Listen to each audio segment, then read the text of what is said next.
Yes, ladit YMC commander. Idi ngo. Ni jima ba. Ipe yom do. Log duong. O bol simple man. Eh? Moro won kama bitu fut yer. Ya ma be football dan office. Eh. Awu nyere dia chel mo gulu ka ide. So wajade speaker Anita among mio. Eri mio ngo. Eh? Ba kere mio. Amana chum kere. Mio ngo kang. Awi mio kere ba. Era kere ba. Yo mene mio ngo. No poro gene mio don kong. Okay, apo ngio gyo wa cha ga mo ni. Awi ni dwara kole bagrara kole wa ni.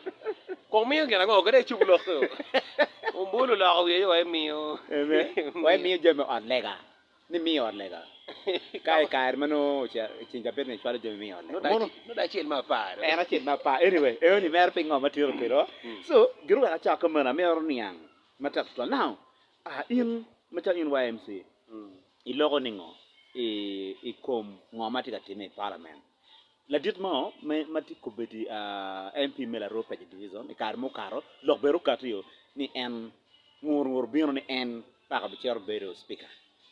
Madung be ant da kampala ko jomo cho nyana ko bir lok ti matek video be ti ka word ngur be ti ka word campaign ni la dit go bicher ga piem gene mono speaker madung TV he will come machala Anita Mong. Now kika eni ati nano prominent MPs machalo Mapenduzi gidong honorable akol ko bedi gi pe ka chwa la dit mao gitie ka chwa ka dak nga Anita Mong ine wajo ningo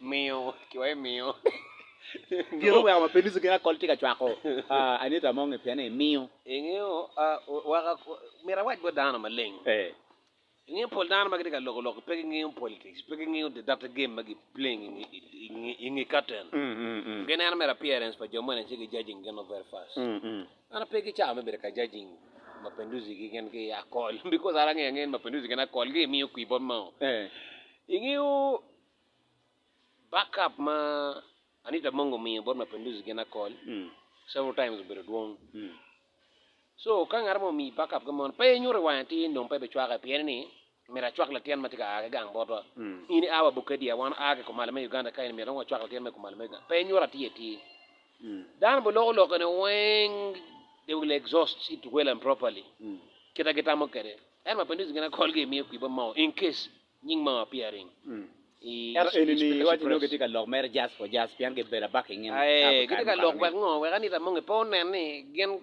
kitila dogere anyo joma ngwinyo nge jomo kayo nge luwodgi so kiti katimene mere ene mege bang nono akol olaka into NRM through efforts pa amongi that's the same with Mapenduzi so ngio Anita Mong gene wa ko polempis piti ka chwa ne chiaro wa ma da chiaro wa ne joge de chiar ke chene me parliament Anita Mong ka po endorsing signature ma mege pe chiaro so ikilu tel ni ngara chil ma ngio no chiaro wa kin jo ari ni ngara chil ngio no chiaro ana Mapenduzi chale mo beru wa before pangio ana wa mo karo an pa lu ni ngara mo okay awa ni ikin ngara chil chiaro wa so di chiaro wa pe ke chene ma mege to chiaro beru wika chil wa beru wa kichini ni apartment weng do pay we chom weng pay we wa air ticket weng pay we yin me chiat madong bode ma kumiro di chene ma duty parliament ku cha office pa mongi ma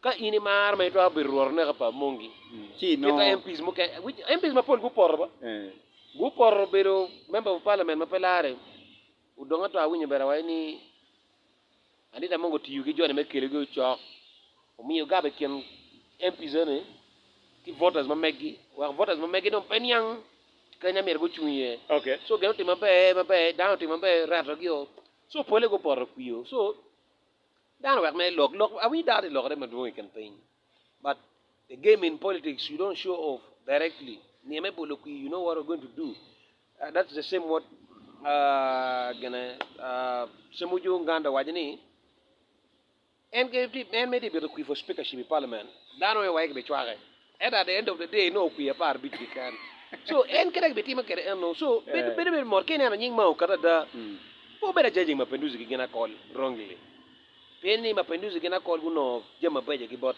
amongi jema mo chalo gente financially lokho mi ne pange lokho no joga na ngiyo wa anti mi no tiken lo mi chene piane mafuri pemete e kair ma lu MPs ngi tiga biyo to an ngur mo an bela ne an mutaka yoni e street no me nyimbu ganda pap mutaka pa speaker no na an pa na so down dong ingelo ken gang dong yo wan po lo gen mano po confirm lu ken gang man bien kam mi chene ba mapenduzi yan go again that take close game mapenduzi full that is why ko bedine lo ko ti biorni akol gini mapenduzi giti ka chwa ka ni ta mo mogono be na mi chene bo pairi ko pairo ngon ma to zaire ko I page la ro na kamera ni pa ngi I don't want to confirm you pa ngi yes ramo metic come again but now me wajine o very clear on the ground ingio gang pa mongi resident pa mongi bokedia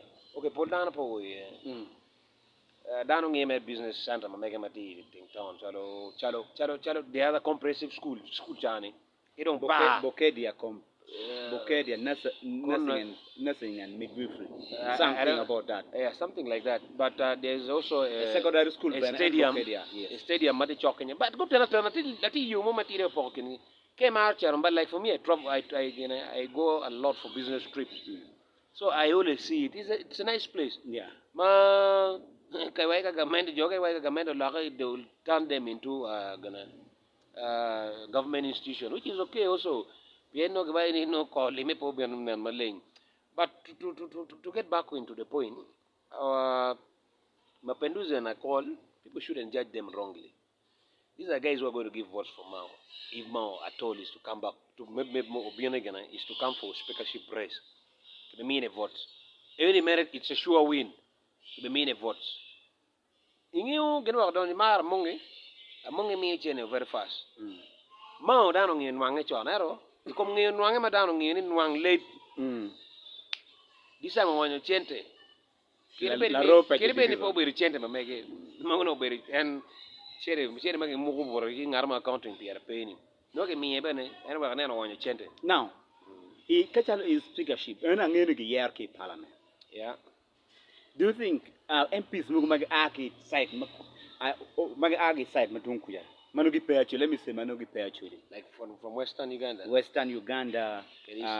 Eastern Benin, Nyangwe.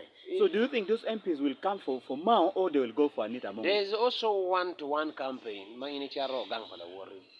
Anyo ini luwa duwa kita Anita Mongo luwa mo Johnny. Wait, gina mi ete mabe mako we MPs me kumal ma Uganda kany.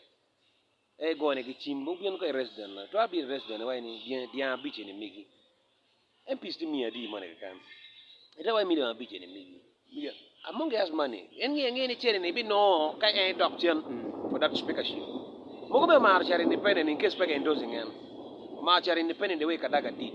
So march independent. So Obobir Johnny Wayne at the end of the day for to go because she has been acting contrary to what the NRM wants. So we're members of the SEC, members of the SEC. More matika mi chwak mama tia. Even the other one from Peso region, bepetika mi chwak. There's this one of Buganda, bepetika mi chwak. So pole me mpeketika mi chwak. So manyoto chwak mape ko maneta monge kubedi ni no chalmo is I pass maromo danyo beri komoni. No, there's a motive behind this. Intame mao la DP gitwar mini mao ni mecha ka beri speaker. Ni pieni they still have that agreement. Okay, gitiki winye man magitika winye kingi NRM ki DP tame Johnny Notwar minimum now chipping ogi kwanye mogi mine minister kama anti yeni makonti DP ni do you think there's no MP ngamo maro fixing gana itame no what mo pay mata NRM there's what we call mafuri kenaro mor mama bera biro kuikany la ropa division supporters mama tinyu iwi mutaka ne wengno giti yelo giru ba pa la dirlo of course gana DP poko chwala wangi mam candidates me representing again so with that coalition, there's what we call coalition. There's what we call coalition. Government will be in Kachilchiwani. A party in a mere ministers, a party in a mere minister. There's what we call coalition. Because you don't need to remain enemies. In South Africa, ANC, that's the African National Congress, kar ku ne ta 7% ke kan pienin percent ke dit eto kay kar ku ke percent ne kan ma po 51%. There's what we call coalition mero chere government coalition mano parties gi imagine kar chilo sike nano jome mo lo dama dung chi wang o that 51% plus. Okay, now I don't know we ka explaining so ko down 51% plus mundo cha ko ne wan ba cherke ministers ma dung ki be penyu mirni yini mer minister of ngo be bodu yo kene waje finance chot finance gamene joma dik percent ma dung pe ke yelo ke ngi chege ot ker so bir ba mo ki that coalition oni uno petwar mi mo me cherka be speaker.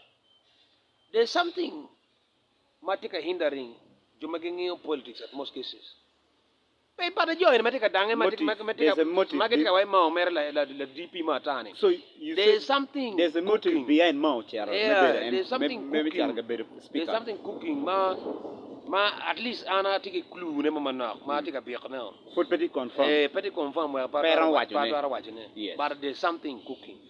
Okay. Only lock my bed. But ke nanomot I mwagaria dak ngej. Government e gaining what my bed to get DP you get it. We have more kwanyo come on anti chairberu minister in anyway. Now, do you think bene in all a pen mo can do you think Kamau Beru speaker? Do you think relationship pa DP ka chel ke NRM oberu mabe kere dong NRM be nyomo dong be nyomo DP. Bari ni DP ti la yere yo. There's DP pa nye chama ke biya ne kar ku chi mau ya ku ne ya ni. Kido DP pa mau. Kido DP pa mau. Mapa jo chani gidi ni ye ni mer ge be opposition against the government. Mama DP pa mau ba mer ni ke mine gini ni pieni ni agi ko malama Uganda so the entire nos kidan lo matek.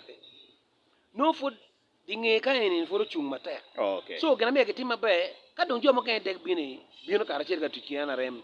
Dongo ngi kwan ma ko malama Uganda because at most cases ma jome ko malama Uganda mi ku madong so tamango lok ma ko malama Uganda mi ku madong 80% not 80% of the voters voting anara merke wachi 100% of people who voted man you 100% of people who voted ya chuli kan joma bolu ku pange ka o dana le mi cher ki piar biero man you ni ka dana mo bolu ku gwak dana le mi cher ki piero ke kwan percent ke kenyo peke waje chuli wen anyo da ke chako ko ma chuli wen da chuli mi keyboard NRM that's wrong tami meram mi ne bot lu diro e ne magiti ka supporting speaker ma TV ko mi chawani kidong tamango meram watu ne bon la dit ma te charo kam nerni at least pian wa ngeni ma ko kiro chunya en la piem ko kiro chunya ni ebi che chungwa nyeo kati ki wai gwok beru kanya ke bolo yara chuko tamango meram mi ne bot joari ne pot yari wai ni gwok beru kanya ke bolo yara chuko twara bedi ni ma gena mapenduzi gi gena kol gi chwako anite cause gi no chuko gi kunu era na ngi ki bora fore me mo tamani joine ke bu chwako ma bo bi no rinyo don gi bad ma ke ken mo premier be nuang en ke o gena o ko alfredo be nuang chene pe karata ke be gulim kansila do loñi come ma pedong lare Oktoberfest Oktoberfest Oktoberfest lo wa ko be ampa mero ngene okay foi matak to learn no yin medina video ni alegi de share YouTube makambego ay share team mail subscription kun wa non updates ma poll ma kwa man politics ma aki gang boro kan pa ka share central where we logo wa be do dare ni on bu kenne